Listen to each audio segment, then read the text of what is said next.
Mas sem mais delongas, eu quero compartilhar então com os irmãos a palavra do Senhor nessa noite.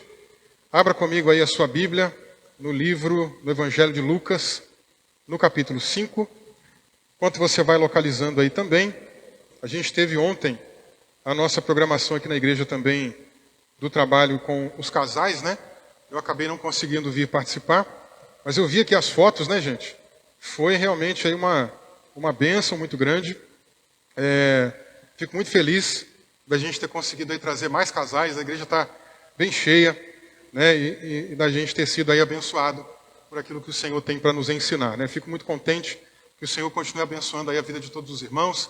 E quero agradecer também a Tati, ao Edson, né? Que organizaram aí, né? Que fizeram aí para que tudo acontecesse, né? E graças a Deus deu tudo certo. E a todos os irmãos que puderam comparecer. Tá bom? Que Deus abençoe. Em breve a gente faz outro aí em nome de Jesus. Amém, gente? Glória a Deus. E é isso, meus irmãos. Vamos lá. Lucas, capítulo de número 5. Eu quero ler com vocês a partir do versículo 1 até o 11, que diz assim: Aconteceu que Jesus estava junto ao lago de Genezaré, e a multidão o apertava para ouvir a palavra de Deus. Então ele viu 2 barcos junto à praia no lago. Os pescadores tinham desembarcado e estavam lavando as redes. Entrando num dos barcos, que era o de Simão, Jesus pediu-lhe que o afastasse um pouco da praia, e assentando-se do barco ensinava as multidões. Quando acabou de falar, disse a Simão: leve o barco para o lugar mais fundo do lago, e então lancem as redes de vocês para pescar. Em resposta, Simão disse: Mestre, havendo trabalhado toda a noite, nada apanhamos, mas sob esta tua palavra lançarei as redes. Fazendo isso, apanharam grande quantidade de peixes, e as redes deles começaram a se romper. Então fizeram sinais aos companheiros do outro barco para que fossem ajudá-los. E foram, e encheram ambos os barcos, ao ponto de quase afundarem. Vendo isto, Simão Pedro prostrou-se aos pés de Jesus, dizendo: Senhor, afaste-se de mim, porque sou pecador. Pois, à vista da pesca que fizeram, a admiração se apoderou dele e de todos os seus companheiros, bem como de Tiago e João, filhos de Zebedeu, que eram seus sócios. Então Jesus disse a Simão: não tenha medo, de agora em diante você será pescador de gente. E arrastando eles os barcos para a praia, deixando tudo, o seguiram. Amém. Você pode fechar os seus olhos aí comigo um pouquinho também e orar nessa noite, pedir a Deus para que Ele fale contigo, para que Ele toque no teu coração. Vamos orar. Senhor, nós queremos nessa noite, uma vez mais, bendizer o teu santo nome. Obrigado, Deus, pela oportunidade de estarmos aqui na presença do Senhor. Obrigado, meu Deus, pelo privilégio de podermos te buscar, te servir, te adorar. Obrigado, Deus, pela graça que o Senhor nos concede de podermos estar juntos aqui nessa noite celebrando o teu nome. Nós queremos, ó Deus, nessa noite também apresentar ao Senhor as nossas vidas. O Senhor sabe aquilo que a gente precisa ouvir. O Senhor sabe aquilo que a gente precisa, ó Deus, ter contato com a tua palavra. O Senhor também sabe, ó Deus, aquilo que nós temos vivido, passado. E nesse momento, ó Pai, pela tua graça nós te pedimos, vem falando conosco, Senhor, poderosamente, porque, ó Deus, nós cremos que a tua palavra não volta vazia. Nós cremos, ó Deus, que a tua palavra é poderosa, como diz ali o autor da carta aos Hebreus.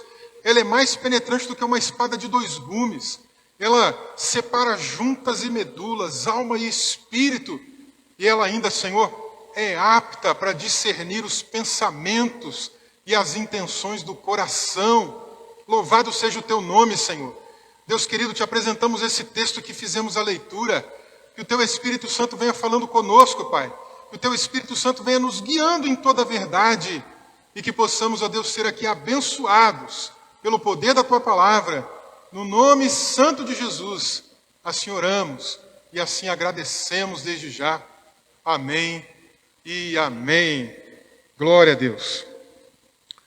Nessa noite, irmãos, eu quero meditar com vocês sobre o seguinte tema. Tente mais uma vez. É o tema nessa noite. Tente mais uma vez. Olhando para esse texto, nós fizemos a leitura, um texto que certamente também é conhecido da igreja, não é um texto tão que fica deixado de lado, não é um texto que as pessoas deixam de falar dele, com uma certa frequência. Pelo contrário, estamos diante de um texto aqui muito conhecido, inclusive geralmente aqui mencionado como sendo a pesca maravilhosa. Mas olhando para esse texto, nós podemos aprender um monte de coisas, podemos tirar uma série de lições. E eu gostaria de começar com vocês entendendo um pouquinho daquilo que está acontecendo. O texto conta para a gente que aconteceu que Jesus estava junto ao lago de Genezaré. Como em outras ocasiões, uma multidão de pessoas vem cercando Jesus. Jesus vinha orando, Jesus vinha falando alguma coisa, milagres vinham acontecendo. E as pessoas estavam muito empolgadas para poder se aproximar dele. Sempre que Jesus falava alguma coisa sobre alguém, um milagre acontecia. A sua fama vai crescendo. As multidões o apertam diversas vezes. E aqui não é muito diferente, tem um monte de gente que está indo para buscar Jesus. É interessante que o texto diz para a gente que a multidão apertava ele para ouvir a palavra de Deus. Obviamente que havia muitas pessoas aqui com esse interesse de querer aprender, de querer entender, mas, na verdade, muitas pessoas estavam realmente indo em busca de Jesus para receber algum milagre. Nós não podemos cair nesse mesmo tipo de erro que muitas pessoas das várias multidões que apertaram Jesus ao longo do seu ministério caíram. Nós não podemos querer buscar a Jesus simplesmente por aquilo que ele pode dar para a gente. E é verdade que ele pode dar muita coisa. Quando eu leio, por exemplo, aquele texto do livro de Ageu, mencionando que ele é o dono do ouro, que ele é o dono da prata, quantas vezes eu já vi pessoas pegando aquele texto e distorcendo ele, para trazer uma mensagem mais ali motivadora, para que você entenda que ele pode te fazer prosperar. Mas na verdade aquele texto está contando para a gente de um grande milagre que ele fez. Porque naquela época, o povo que tinha saído do exílio da Babilônia, e teve a oportunidade de trabalhar com a reconstrução do templo, eles reconstruíram até um pedaço, até os alicerces, E aí quando chegaram até ali, ficaram muito, muito felizes. Houve um misto de choro, Algumas pessoas choravam de alegria, outras pessoas choravam de saudosismo, Aqueles irmãos mais antigos que viram o primeiro templo estavam com essa saudade, E outros com muita alegria, porque nunca tinham visto o templo antigo, mas agora estão vendo a obra acontecer. E no meio do caminho a obra é embargada, ela não pode seguir adiante, porque algumas pessoas vão até lá denunciar a obra que os judeus estão fazendo, Mas acontece que lá na frente alguns profetas vão trazer umas mensagens de encorajamento para eles não desistirem, e para mostrar que realmente Deus está na frente daquela situação. Um desses profetas é Zacarias. Outro desses profetas é o próprio Ageu. E uma das motivações que eles precisavam ouvir naquele momento é: vocês não têm dinheiro? Não tem problema. Nós servimos ao Deus que é dono de todo o dinheiro. Ele é dono do ouro, da prata, então confiem nele. Quando nós olhamos para as Escrituras, nós precisamos entender isso. Que nós não estamos aqui por aquilo que ele pode dar para a gente. Ele é dono do ouro e da prata? É. Ele pode fazer prosperar financeiramente, dar uma casa, dar um carro, dar alguma outra coisa que a gente sonha nessa vida? Pode, mas a nossa motivação não pode ser essa. A nossa motivação para estar aqui na presença de Deus tem que ser a própria presença de Deus. A nossa motivação para estar na presença dele é ouvir a palavra, é ser tocado, é ouvir, aprender, guardar, sair daqui e entender: puxa, aquela palavra que Deus tocou no meu coração, eu preciso agora mudar a minha vida, eu preciso colocar em prática. Para não ser apenas como aquelas pessoas que ouvem a palavra, elas entram no ouvido e saem pelo outro. Nós precisamos estar aqui para buscar a presença vívida desse Deus vivo. Olhando então para esse texto, a gente tem uma multidão que está indo procurar Jesus para ouvir a palavra de Deus. Mas é como eu disse, a gente não pode cair no engano de achar que a maioria dessas pessoas estava realmente querendo buscar a palavra de Deus. Muitas delas estavam, na verdade, indo em busca de alguma bênção. Diversas vezes, você vai ler os evangelhos e multidões estão cercando Jesus. No evangelho de João capítulo 6, por exemplo, tem uma vasta multidão, milhares de pessoas, estão seguindo Jesus. E aí Jesus vê as pessoas ali juntas, com um pouco de fome, não dá para despedir aquela multidão, ele fica compadecido daquelas pessoas. Ele diz, como é que eu vou despedir esses irmãos, essas pessoas aqui, sem eles terem aqui pelo menos alguma coisinha para comer? E ele resolve ali então ajuntar alguns irmãos, né? E pede ali alguma coisinha que eles tinham para comer, e tinha pouca coisa, alguns pãezinhos, alguns peixinhos. Ele pega aqueles pães, aqueles peixes, ele ora, ele dá graças e de repente um milagre acontece. Pães e peixes são multiplicados. E aquela multidão fica impactada com os milagres que Jesus fez. E eles já começam a pensar, veja como é que a multidão tem a cabeça fora daquilo que realmente é para ter. Eles já começam a pensar o seguinte, esse daí deveria ser o nosso governante. Se ele estivesse governando a gente, não ia faltar comida. Se ele fosse o nosso rei, ia ter peixe o tempo todo, ia ter carne o tempo todo. Se ele fosse o nosso rei, não ia faltar pão. Se ele fosse o nosso rei, não ia faltar comida. Precisamos dar um jeito de coroar esse homem. Aí Jesus escapa deles, foge, vai para outro lugar. E o povo lá procurando, cadê aquele Jesus que multiplicou aqui? Nós queremos coroar esse homem. Passa um tempo, Jesus aparece de novo depois, né? De volta. E traz uma palavra dura para aquele povo. Quando o povo ouve aquela palavra dura, gente, uma palavra pesada, um vai olhando para o outro e fala, rapaz, que palavra dura, eu vou ficar aqui não, eu vou embora para casa. O outro também, não, essa palavra está muito dura. Ele está dizendo que eu tenho que comer a carne dele, que eu tenho que beber o sangue dele. Que palavra que é essa? Esse homem está pregando canibalismo. Outros, de repente, talvez entenderam melhor, né, que a mensagem ia na direção da responsabilidade de andar com Jesus. E eles pensaram, é muita responsabilidade, eu não quero. E foram abandonando. E da multidão, sobraram apenas 12 homens. Que Jesus também não pegou leve. Ele olha para aqueles 12 e diz para eles, e aí, vocês também não querem ir embora? Então veja, nós precisamos estar na presença de Jesus, não pelas bênçãos que Ele pode nos dar. Ele pode dar milagres. Ele pode fazer coisas boas. Ele pode restaurar um monte de bênçãos na nossa vida. E a gente vai falar sobre isso daqui a pouco. Mas o nosso foco principal tem que ser a presença de Jesus. Eu tenho que estar aqui para adorar Ele. Eu tenho que estar aqui porque eu amo Ele. Não porque eu amo aquilo que Ele pode me dar. Mas a multidão, infelizmente, não ia tanto nessa direção. Agora, o texto conta para a gente que Jesus, então, estava próximo do lago de Genezaré, bem ali na beira, na margem desse lago, né, que às vezes também é chamado de Mar da Galileia. Tá? É o mesmo lugar, com nomes diferentes. Lago de Genezaré, Mar da Galileia, é o mesmo lugar. Né? Então, nós temos ali alguns barquinhos encostados, a multidão seguindo Jesus, a multidão querendo ouvir a palavra que Jesus tem para dar para ela. E aí Jesus toma a seguinte estratégia. Ele entra num dos barcos, e esse barco pertence a Pedro. Ele entra ali e pede a Pedro, Pedro, chega um pouquinho para trás do barco, né? Chega para trás aqui da margem, e dali ele começa a pregar para a multidão.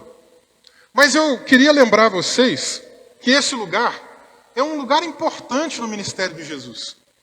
Mas talvez até mais importante do que o ministério de Jesus, mais importante inclusive na vida dos apóstolos, na vida dos discípulos.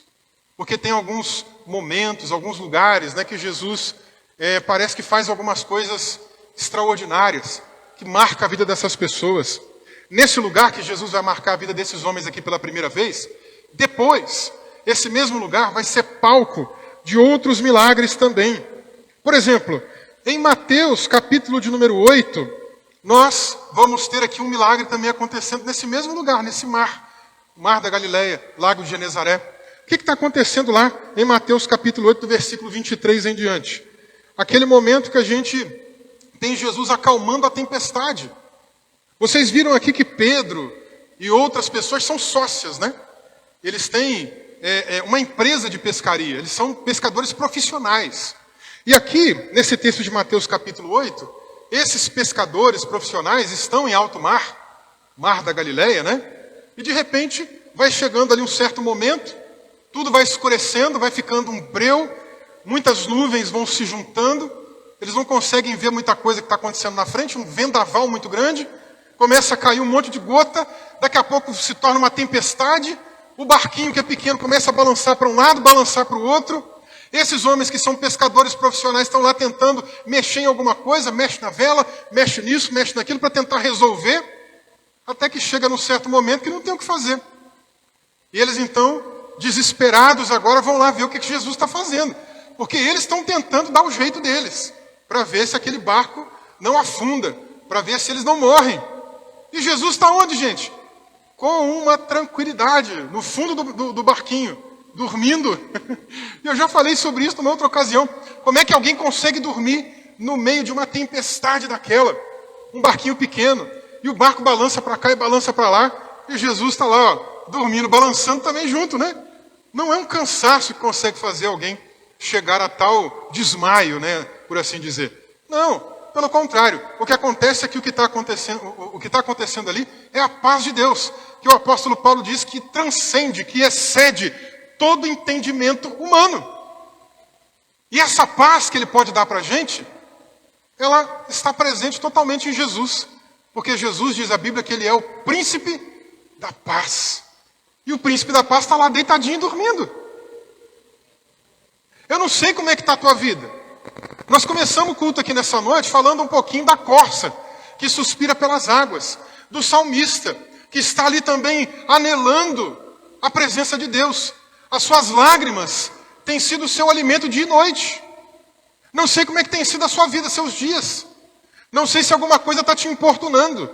Não sei se alguma coisa está deixando você ansioso. Mas eu sei de alguém que tem paz suficiente para te dar, para que você passe por meio dessa tormenta com a devida paz e tranquilidade necessária. Esse lugar é marcante, irmãos. Os discípulos vão lá, sacodem Jesus. Mestre, o senhor não se importa da gente morrer? Os caras são profissionais, eles sabem que o nível de tempestade que estava acontecendo ali era letal. Se eles não acordam Jesus, provavelmente eles teriam caído daquele barco, teriam morrido. Aí Jesus vai lá e só olha para a tempestade e fala assim: mar, cala-te. E o que acontece? Tudo fica tranquilo. Pode ser que de repente alguma coisa esteja te afligindo. Mas a gente tem que aprender a descansar no Senhor, gente. A gente tem que aprender a deitar nos braços de Cristo, que é o príncipe da paz. Porque Ele traz a paz que excede todo entendimento humano. O que é exceder o entendimento humano? É ir além do que eu consigo entender.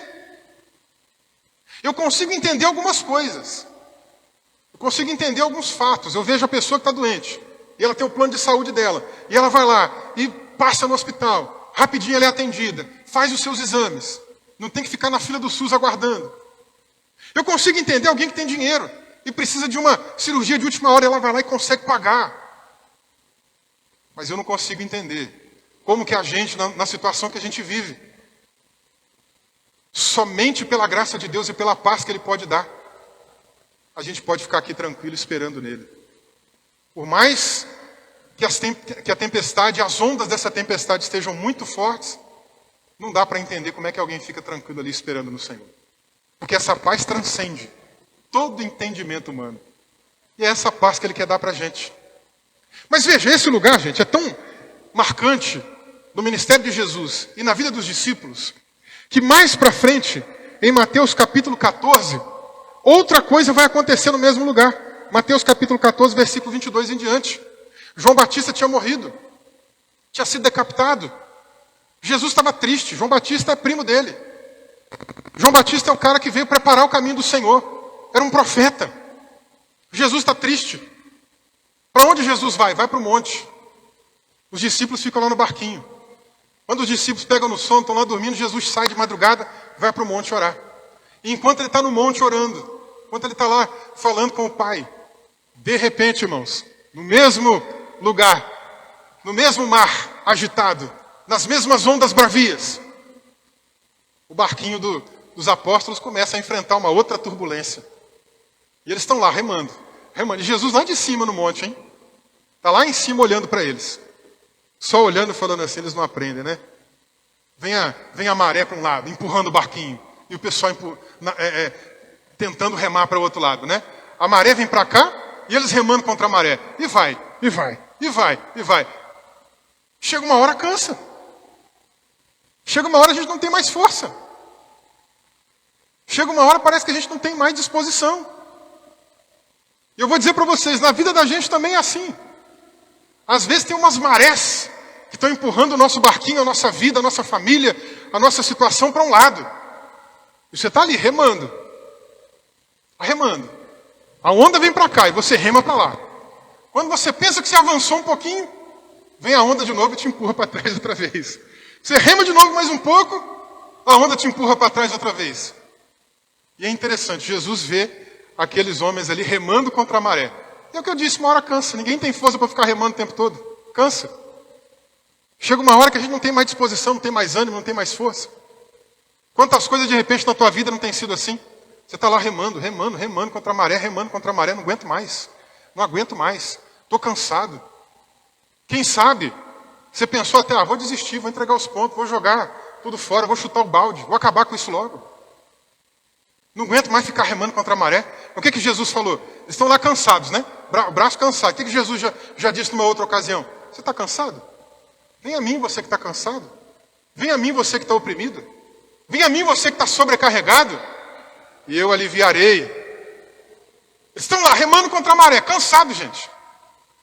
Do nada, aparece Jesus andando sobre as águas. Que coisa mais linda do que essa? E aí, de novo, a tempestade calma. Acalma, né? Quando Jesus chega. Quando Jesus chega, a coisa muda. As ondas ficam tranquilas novamente, né? Não tem mais onda. Agora fica tudo em paz, fica tudo tranquilo. Aí aquele episódio que você já conhece. Pedro vê ali Jesus andando sobre as águas, fica maravilhoso. Primeiro eles acham que é um fantasma, né? Mas depois que Pedro reconhece que é Jesus, ele fica maravilhado. Mestre, o que é isso? O Senhor andando sobre as águas, eu nunca vi isso. Vem cá também, Pedro. Aí você já sabe a história, né? Ele anda um pouquinho, mas daqui a pouco ele afunda. Mas esse é um lugar de marcas. Esse mar, esse lago, é um lugar de marcas. É um lugar que marca a vida dos discípulos, a vida dos apóstolos. Falei de 2 episódios futuros que marcariam a vida deles. Mas cabe-nos agora falar do episódio presente, da leitura que eles estavam para vivenciar. De acordo com o texto, então, Jesus está com uma multidão apertando ele. Essa multidão quer ouvir a palavra, mas a gente já pensou aqui um pouquinho que não necessariamente as pessoas dessa multidão estavam realmente querendo ouvir a palavra. Muitas dessas pessoas eram interesseiras. E a gente já entendeu aqui nessa noite que a gente precisa, no final das contas, em primeiro lugar, estar aqui para buscar o Senhor e não as bênçãos que Ele pode dar. Mas se Ele quiser dar bênção, a gente recebe, que vem como consequência. Amém? E enquanto eles estão ali, para ouvir a mensagem, o que Jesus faz? Ele está observando. Eu amo isso daqui em Jesus. Jesus nos observa. Jesus nos observa. A gente não está aqui na igreja para ficar observando as pessoas, né? Obviamente que se a gente perceber que uma pessoa está triste, se uma pessoa está meio deprimida, se uma pessoa está abatida, se a gente percebe, é claro que a gente vai querer dar um apoio. Mas o nosso papel aqui na igreja não é ficar olhando, deixa eu ver como é que a pessoa está, deixa eu ver que roupa ela está usando, deixa eu ver se ela está repetindo de roupa. Não, isso aqui não é de maneira nenhuma o nosso objetivo.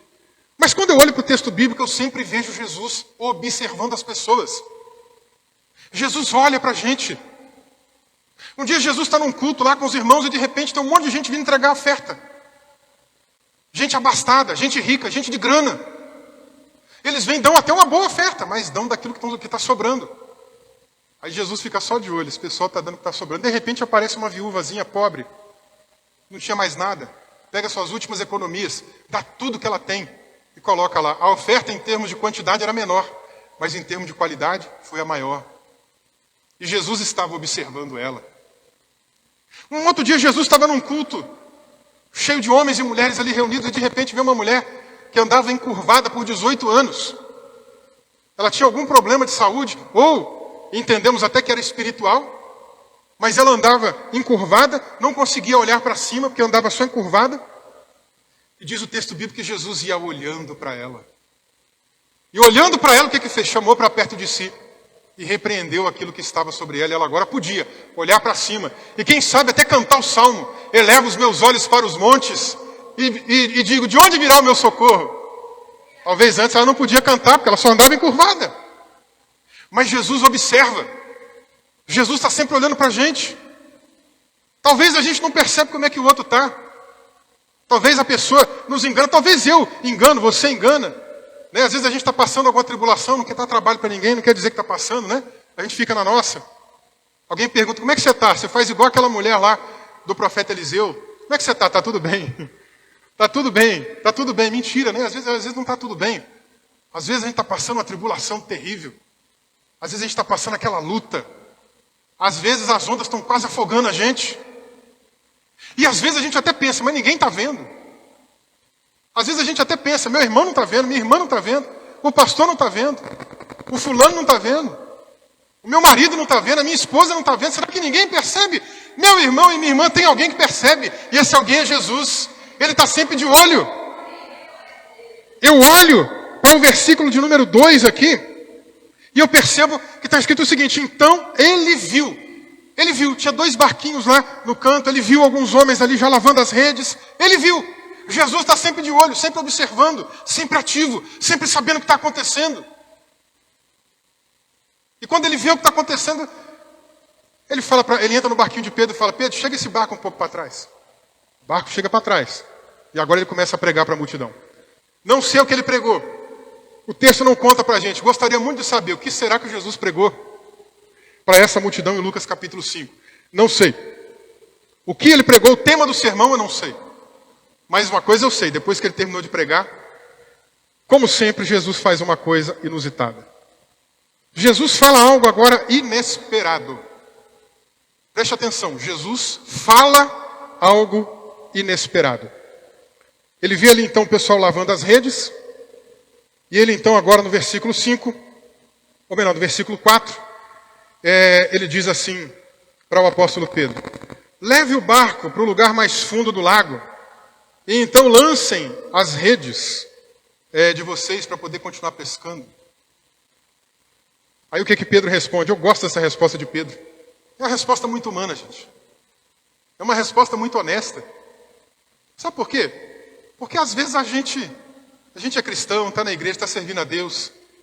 Aí às vezes a gente já tem aquela resposta pronta. Aquela resposta que a gente acha que, não, tem que falar desse jeito, segundo a cartilha. Mas não, Pedro está sendo honesto. Eu gosto dessa resposta. Jesus fala com ele, Pedro, chega lá no lugar mais fundo aqui desse lago e lança a rede de novo. Pedro olha para... Pedro ainda não era discípulo de Jesus aqui não, hein? Pedro ainda não é. Pedro vai começar realmente a ser discípulo de Jesus a partir daqui. Mas ele olha para Jesus e fala assim, mestre, versículo 5, havendo trabalhado toda a noite, nada apanhamos, mas sob a tua palavra lançarei as redes. Eu gosto dessa resposta de Pedro, sabe por quê? Porque ele está sendo sincero. Ele está dizendo assim, olha mestre, pescador aqui profissional sou eu. Quem entende de pescaria aqui, quem vive da pesca, sou eu e os meus amigos. A gente sabe como é que é a pescaria. Inclusive a gente passou a madrugada inteira tentando pegar peixe. E não deu certo. A gente já foi nos lugares estratégicos aí, ó. Pegamos nada. Voltamos desiludidos. Voltamos sem o nosso dinheirinho. Voltamos sem aquilo que vai pagar nossas contas. Voltamos sem nada. Mas tá bom, vou discutir com o senhor não. Se o senhor está dizendo para lançar as redes, eu vou lá, eu vou lançar. Eu vou jogar as redes, segundo a tua palavra. E eu quero que você entenda comigo uma coisa. Aquilo que esses homens fizeram durante a madrugada, representa muito de nós também. Representa muito de cada um de nós aqui. Porque tem a ver com os nossos esforços. Nosso dia a dia. Você levanta cedo, vai trabalhar. Faz toda a tua obrigação. Está ali fazendo o que você tem que fazer. Traz o pão para casa. Paga as contas. Paga os boletos. Faz tudo que você tem que fazer direitinho. Representa os nossos esforços. Representa o nosso dia a dia. Nossa correria. Nossa responsabilidade. Representa a nossa capacidade. Esses homens eram capazes. Pescadores treinados. Sabiam o que estavam fazendo. Representa muito disso. O que você sabe fazer.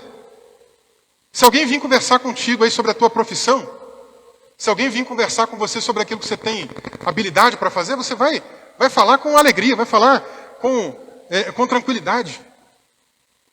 Vai conseguir expressar aí detalhes daquilo que você sabe fazer.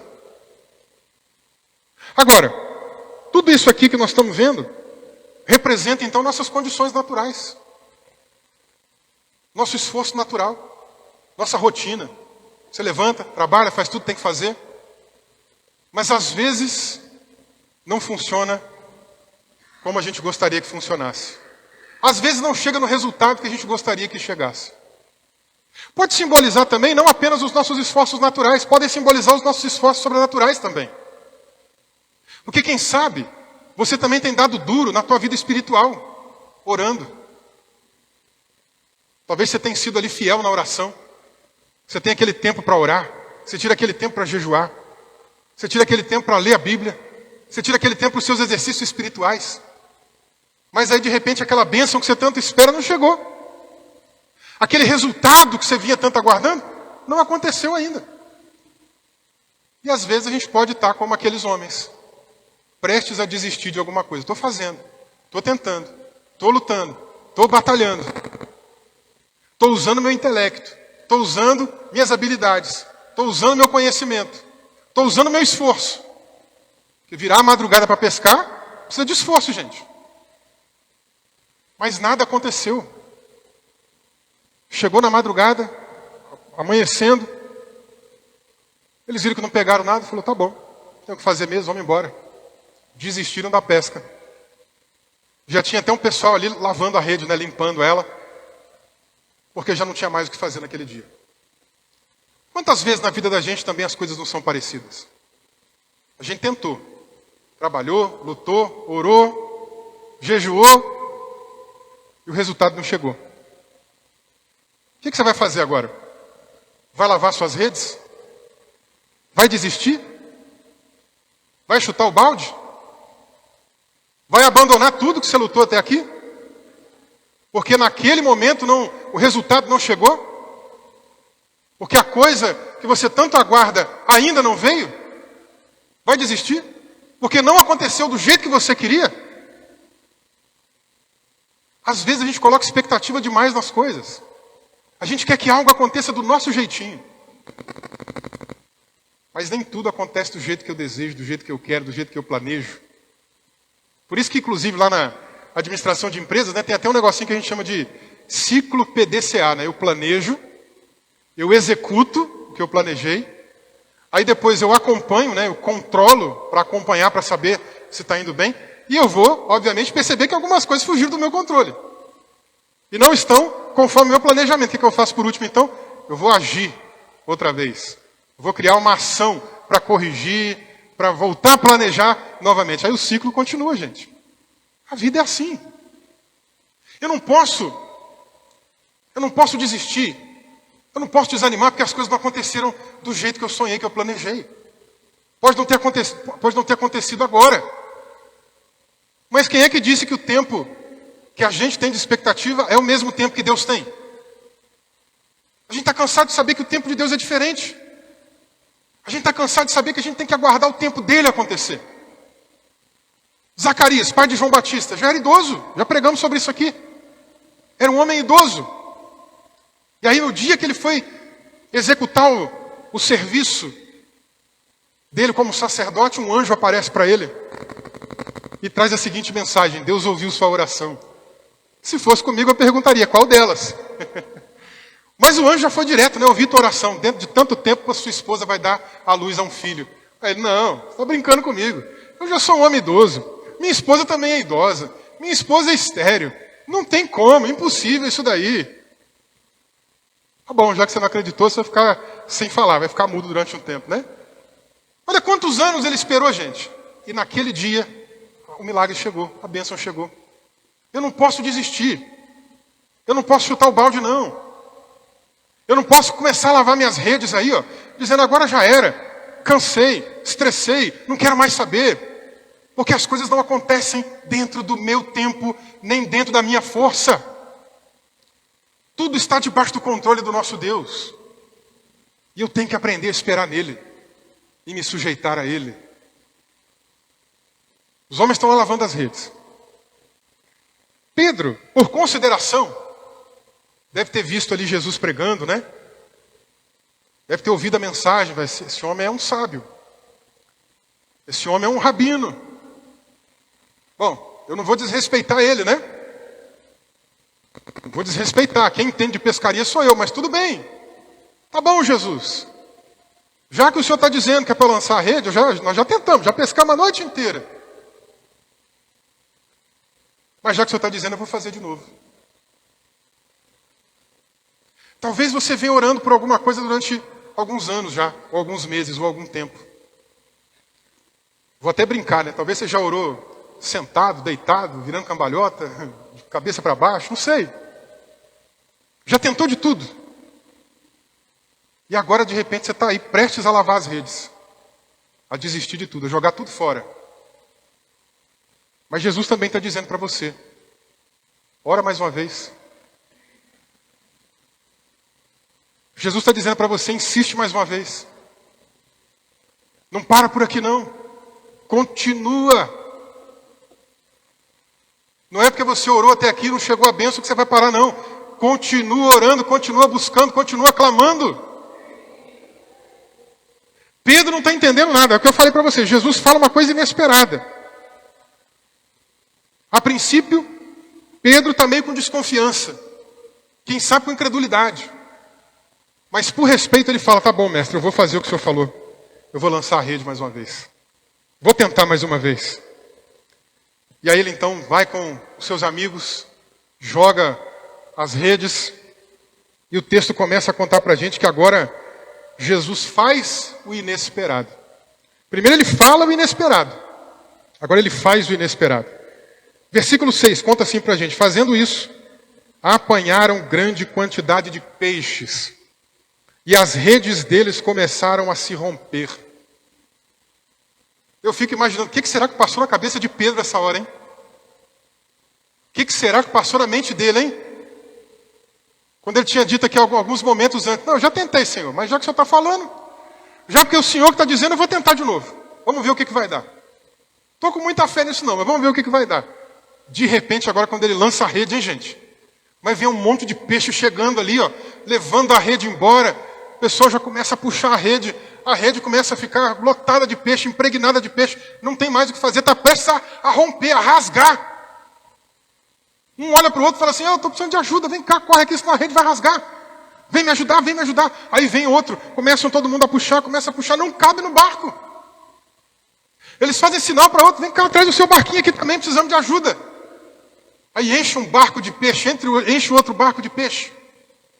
Ao ponto de Lucas dizer aqui para a gente que os dois barquinhos estavam quase afundando de tão pesado que eles ficaram, por causa da quantidade de peixe. Vale a pena tentar de novo, gente. Vale a pena continuar tentando. Vale a pena continuar insistindo. A minha bênção não chegou aqui agora. Minha bênção não chegou hoje. Pode ser que ela chegue amanhã. Pode ser que ela chegue daqui a alguns meses. Pode ser que ela chegue daqui a alguns anos. Mas o que eu tenho que fazer é esperar nas promessas do meu Senhor Jesus. E ficar firme nelas. Não desistir. Para fechar contigo aqui nessa noite, a gente precisa entender uma outra coisa importante. Nós servimos a um Deus que faz milagres. Nós servimos a um Deus que faz sinais, prodígios, milagres. Servimos a um Deus que cura. Servimos a um Deus que ressuscita mortos. Servimos a um Deus que faz prodígios. Mas quando Ele faz isso, não é para a gente ficar simplesmente ali feliz da vida porque Ele fez algo conosco. É para engrandecer o nome dEle. É para gerar na gente também mais temor no coração. Eu gosto muito do resultado do que aconteceu. Depois que Pedro, que estava meio incrédulo antes, né? Ah, não sei não, hein? Já tentei. Mas já que o senhor está falando, eu vou tentar de novo então. Depois que Pedro vê o que acontece. Ele vem no versículo de número 8 para Jesus, se prostra aos pés de Jesus e diz assim, afasta de mim porque eu sou um pecador. Não é que ele estava mandando Jesus embora, tá gente? É que ele está dizendo assim, eu não sou digno nem de ficar perto do Senhor. Eu não sou digno nem de te encostar. Eu não sou digno nem de ficar no mesmo barquinho que o Senhor, não. Que é isso? O Senhor é Deus. E eu não sou nada, eu sou um pecador. Eu sou um miserável. Eu duvidei agora há pouco. Eu estava com incredulidade, eu estava com sarcasmo. E olha só o que o Senhor fez. Pedro fica impactado. Sinais, prodígios, milagres, curas, seja o que for, acontecem para transformar a nossa vida para melhor. Acontecem para transformar o nosso caráter. acontecem para transformar a nossa vida espiritual numa vida mais frutífera, gente. Não pense você que o milagre é um fim em si mesmo, não. O milagre não é uma coisa só para acontecer e para engrandecer o nome de uma denominação, para engrandecer o nome de uma pessoa. Vou contar o milagre que Deus fez na minha vida e vou ficar contando aqui o milagre que Ele fez. Não, gente. O milagre é para gerar temor no nosso coração, é para mexer com o meu e seu caráter, é para mexer com a nossa vida. Pedro fica tão impactado, se prostra como a gente viu, mas não só ele. Diz o versículo 9, que vendo o que aconteceu, a admiração se apoderou dele, Pedro, e de todos os seus companheiros, bem como de Tiago e João, filhos de Zebedeu, que eram seus sócios. E aí depois então Jesus diz para Simão, não tenha medo, Simão, não temas. De agora em diante, você será pescador de gente, pescador de almas. O que eu falei? O milagre transforma. O milagre muda a nossa vida por completo, muda o nosso caráter, muda o nosso ser. O milagre transformou tanto o apóstolo Pedro, que ainda não era apóstolo aqui, mas transformou tanto Pedro, o pescador, que agora Jesus está chamando ele, está vocacionando ele para fazer a sua obra. É isso que o milagre de Deus faz na vida da gente. O milagre não é um fim em si mesmo. O milagre é consequência. O milagre é soberania de Deus. Ele pode fazer quando Ele quiser, do jeito que Ele quiser, na hora que Ele quiser. Mas quando Ele fizer, dê glórias a Ele. Mas receba também o impacto de Deus transformando o teu interior. Eu quero convidar você nessa noite a orar comigo.